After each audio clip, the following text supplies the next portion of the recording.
Gjykata kushtetuese hoqi pezullimin e zëvendës kryeministres dhe vendosi ta gjykojë çështjen në themel në fund të janarit. Në aspektin ligjor u eliminua një precedent unik në botë dhe u zbraps nga gjykata më e lartë e vendit një brutalitet alla shqiptarçe në interpretimin e ligjit, i cili goditi organizmin demokratik të shtetit. Ndërsa në aspektin ndërinstitucional, kjo befasi antikushtetuese dhe antidemokratike, ku një prokuror dhe një gjykatës morën kompetencat e kryeministrit, presidentit, parlamentit, duke tollovitur shtetin dhe duke kthyer një proces ligjor në një gjyq partizan jashtë kornizës ligjit, kërkon me dorëmos një reflektim po kaq ndërinstitucional. Jo thjesht vetëm mbi këtë rast, por në tërësi mbi simptomat shqetësuese të ushtrimit me papërgjegjshmëri të pavarësisë pushtetit të drejtësisë, duke e bërë në jo një rast kurën më të dëmshme se sa sëmundja që luftojmë bashkarisht. Kjo shkërptim nuk erdhi në qell të pastër dhe nuk erdhi as e vetme për fat keq ose ndoshta për fat mirë, sepse paralelisht me pezullimin antikushtetues të një ministri, u shpërfaq këtë herë jo fal një prokurori dhe një gjykatësit vetëm, por fal dy shoqatash të gjyqtarëve të Shqipërisë, një tjetër brutalitet alla shqiptarçe me hapjen e një gjyqi nga gjykatësit për të rritur pagët e tyre. Po, e dëgjuat mirë, gjykatësit duan të rrisin vetë pagat e tyre. Jo për herë të parë fatkeqësisht, po për herë të dytë. Ata duan të marrin përsëri kompetencat e qeverisë të parlamentit, duke u treguar jo thjesht të zgjedhurve, po vetë zgjedhësve, se mbi vullnetin e tyre dhe përtej kufive kushtetues mes pushteteve qëndrojnë ata, tokat e zeza të Shqipërisë, me pushtetin suprem të çekiçit drejtësisë së pavarësuar nga politika tani më.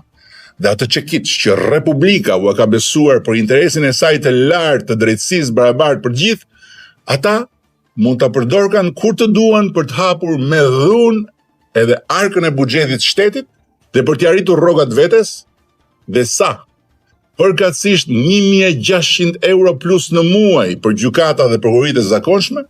dhe 3.100 euro plus në muaj për gjykatën speciale dhe spakun. Një shprehje e urtë italiane thot due indizi non fanno una prova, dy indicie nuk përbën një provë. Çka sot në fakt po të shohësh se si fajsohet njeriu me xhelisin ton politike mediatik përbëjnë jo një provë, po dy dënime.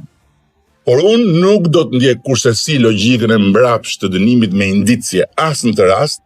po të mbetem tek bindja se këto dy indicie të shqetësuese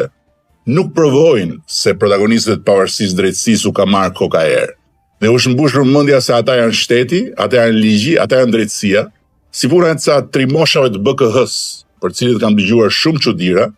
po kishin ardhur një ditë në godinën e Këshillit të Ministrave dhe nuk donin të linin patllakën tek dera, sipas rregullores sigurisë së lartë të Gardës Republikës. Pra, nuk dua kurse si të them se ferrat e mendësive dhe sëmundjet vjetra e kanë marrë uratën e drejtësisë së re, por dua të ndaj me të gjithë bindjen se ka ardhur koha një reflektimi serioz, profesional dhe ndërinstitucional për të ndarë beben e sapo lindur nga ujërat e pistë në një proces historik ku duhet garantojmë me dojmos suksesin e reformës në drejtësi. Duhet garantojmë me dojmos pavarësinë e gjyqësorit, po ku po ashtu nuk mundet kursesi të lejojmë me dojmos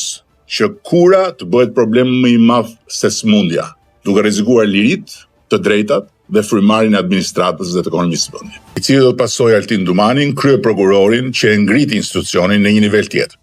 duke e kthyer fal në radh parë forcës së shembullit të tij në një fakt konkret,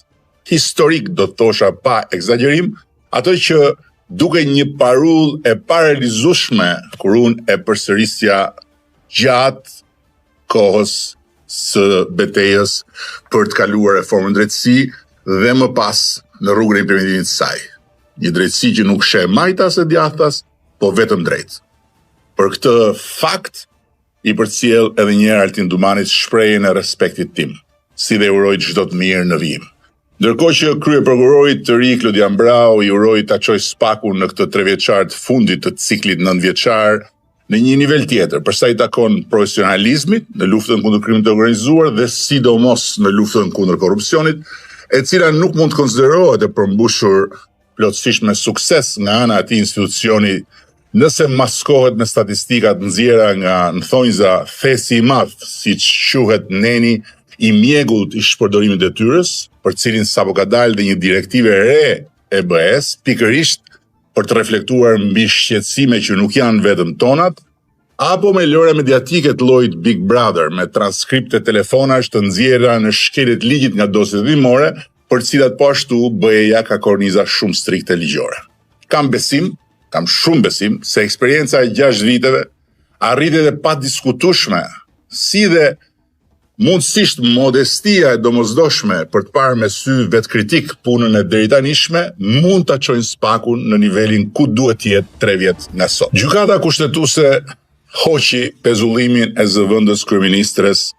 dhe vendosi ta gjykojë çështjen në themel në fund të janarit. Në aspektin ligjor u eliminua një precedent unik në botë dhe u zbraps nga gjykata më e lartë e vendit një brutalitet alla shqiptarçe në interpretimin e ligjit, i cili goditi organizmin demokratik të shtetit. Ndërsa në aspektin ndërinstitucional, kjo befasi antikushtetuese dhe antidemokratike, ku një prokuror dhe një gjykatës morën kompetencat e kryeministrit, presidentit, parlamentit, duke tollovitur shtetin dhe duke kthyer një proces ligjor në një gjyq partizan jashtë kornizës ligjit, kërkon me dorëmos një reflektim po kaq ndërinstitucional. Jo thjesht vetëm mbi këtë rast, po në tërësi mbi simptomat shqetësuese të ushtrimit me papërgjegjshmëri të pavarësisë pushtetit të drejtësisë, duke e bërë në jo një rast kurën më të dëmshme se sa sëmundja që luftojmë bashkarisht. Kjo shkreptim nuk erdhi në qell të pastër dhe nuk erdhi as e vetme për fat keq ose ndoshta për fat mirë, sepse paralelisht me pezullimin antikushtetues të një ministri, u shpërfaq këtë herë jo fal një prokurori dhe gjykatësit vetëm, por fal 2 shoqatash të gjyqtarëve të Shqipërisë, një tjetër brutalitet alla shqiptarçe me hapjen e një gjyqi nga gjykatësit për të rritur pagët e tyre. Po, e dëgjuat mirë, gjykatësit duan të rrisin vetë pagat e tyre. Jo për herë të parë fatkeqësisht, po për herë të dytë. Ata duan të marrin përsëri kompetencat e qeverisë të parlamentit, duke u treguar jo thjesht të zgjedhurve, po vetë zgjedhësve, se mbi vullnetin e tyre dhe përtej kufive kushtetues mes pushteteve qëndrojnë ata, tokat e zeza të Shqipërisë, me pushtetin suprem të çekiçit të drejtësisë së pavarësuar nga politika tani më. Dhe atë çekiç që Republika u ka besuar për interesin e saj të lartë të drejtësisë barabartë për gjithë, ata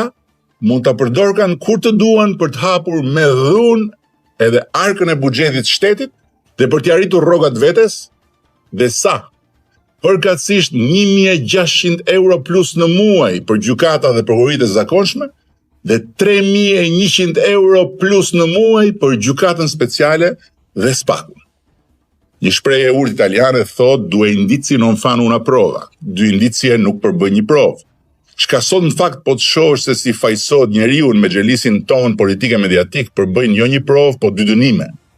Por unë nuk do të ndjek kursesi logjikën e mbrapsht të dënimit me indicie as në të rast, po do të mbetem tek bindja se këto 2 indicie të shqetësuese nuk provojnë se protagonistët e pavarësisë drejtësisë u ka marrë koka erë. Dhe u shëmbush mendja se ata janë shteti, ata janë ligji, ata janë drejtësia, si puna e ca trimoshave të BKH-s, për cilët kam dëgjuar shumë çuditëra, po kishin ardhur një ditë në godinën e Këshillit të Ministrave dhe nuk donin të linin patllakën tek dera, sipas rregullores sigurisë së lartë të Gardës së Republikës. Pra, nuk dua kurse si të them se ferrat e mendësive dhe sëmundjet vjetra e kanë marrë uratën e drejtësisë re, por dua të ndaj me të gjithë bindjen se ka ardhur koha një reflektimi serioz, profesional dhe ndërinstitucional për të ndarë beben e sapo lindur nga ujërat e pistë në një proces historik ku duhet garantojmë me dojmos suksesin e reformës drejtësi. Duhet garantojmë me dojmos pavarësinë e gjyqësorit, po ku po ashtu nuk mundet kursesi të lejojmë me dojmos që kura të bëhet problem më i madh se smundja, duke rrezikuar liritë, të drejtat dhe frymarrjen e administratës dhe të ekonomisë së vendit. I cili do të pasojë Altin Dumanin, kryeprokurorin që e ngriti institucionin në një nivel tjetër, duke e kthyer fal radhpar forcës së shembullit të tij në një fakt konkret, historik do të thosha pa egzagerim, atë që duke një parull e parealizueshme kur unë e përsërisja gjatë kohës së betejës për të kaluar reformën drejtësi dhe më pas në rrugën e implementimit të saj. Një drejtësi që nuk sheh majtas e djathtas, po vetëm drejt. Për këtë fakt i përcjell edhe një herë Altin Dumanit shprehjen e respektit tim, si dhe uroj çdo të mirë në vijim. Ndërkohë që kryeprokurorit të ri Klodian Brau i uroi ta çojë spakun në këtë 3 vjeçar të fundit të ciklit 9 vjeçar në një nivel tjetër, për sa i takon profesionalizmit në luftën kundër krimit të organizuar dhe sidomos në luftën kundër korrupsionit, e cila nuk mund të konsiderohet e përmbushur plotësisht me sukses nga ana e atij institucioni nëse maskohet me statistikat nxjerra nga nthonjza thesi i madh, siç quhet neni i mjegullt i shpërdorimit të detyrës, për cilin sapo ka dalë dhe një direktive re e BE-s, pikërisht për të reflektuar mbi shqetësime që nuk janë vetëm tonat, apo me lëre mediatike të llojit Big Brother me transkripte telefonash të nxjerra në shkeljet ligjit nga dosjet hetimore, për cilat po ashtu BE-ja ka korniza shumë strikte ligjore. Kam shumë besim se eksperienca e 6 viteve arritet e padiskutueshme, si dhe